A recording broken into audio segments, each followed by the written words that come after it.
I will present about introduction to investment.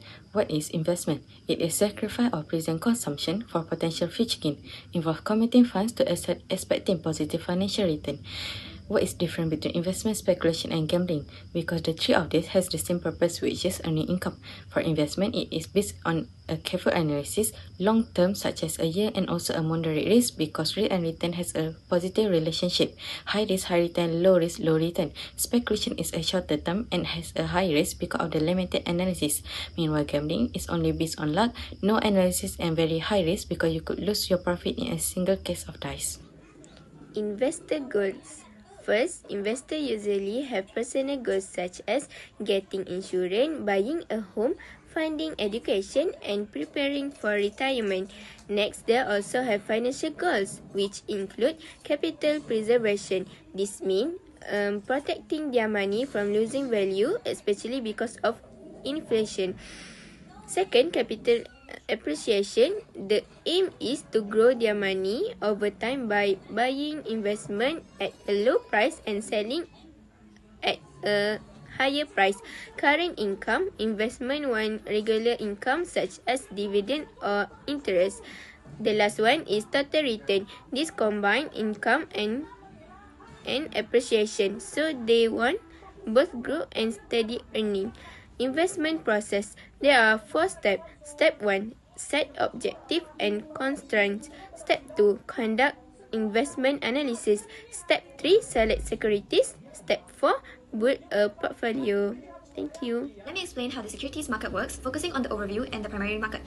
The securities market connects buyers and sellers of financial assets. Everything starts in the primary market, where new shares are issued for the first time. After that, these shares move to the secondary market, where investors trade shares that already exist. There are several methods used to bring new shares into the market. Firstly, initial public offering, which is also known as IPO. This is the first time a company sells its shares to the public. Next, rights offering. This gives existing shareholders the chance to buy new shares. Next, private placement. Shares are sold directly to selected investors, usually institutions. In addition, employee share schemes, or also known as ESOP, where companies are offering discounted shares to their staff.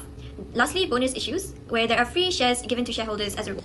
Next, I will explain the secondary market and the regulators. The secondary market is where investors buy and sell shares that already exist. In Malaysia, this trading happens on Bursa Malaysia's main market and SE market. When people want to trade shares, they usually do it through brokers, remeasure, or dealer representatives. The secondary market is important because it makes it easy for investors to buy and sell whenever they want.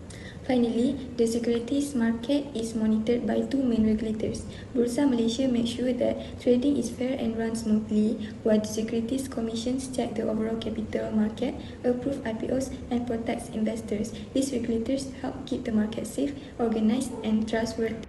Today, let's explore the 2 main types of investment instruments that investors commonly choose: financial assets and real assets. We begin with financial assets, which are paper-based investments that represent a claim on future income. First, we have treasury bills, short-term government securities that are considered low risk. Similarly, deposits such as saving and fixed deposits are also low-risk options, offering safety but modest returns. Next are bonds, which provide fixed income and steady interest, making them less risky than stocks.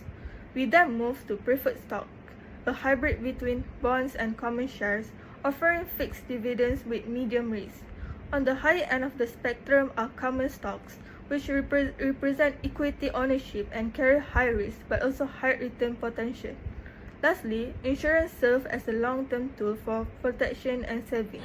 Real assets are tangible items that can generate income, but they usually have lower liquidity, meaning they are harder to buy and sell quickly. A common real asset is real estate, including commercial properties, industrial properties, and residential properties. Real estate is considered safe with stable returns, but it requires a large amount of capital. We also have antiques and chattels, which is collectible items that can increase in value. They offer high return potential, but collecting them may take a lot of time and effort. Lastly, we have gold, which is precious metal used for jewelry and coin. Gold is a strong hedge against inflation, though investing in it requires special knowledge.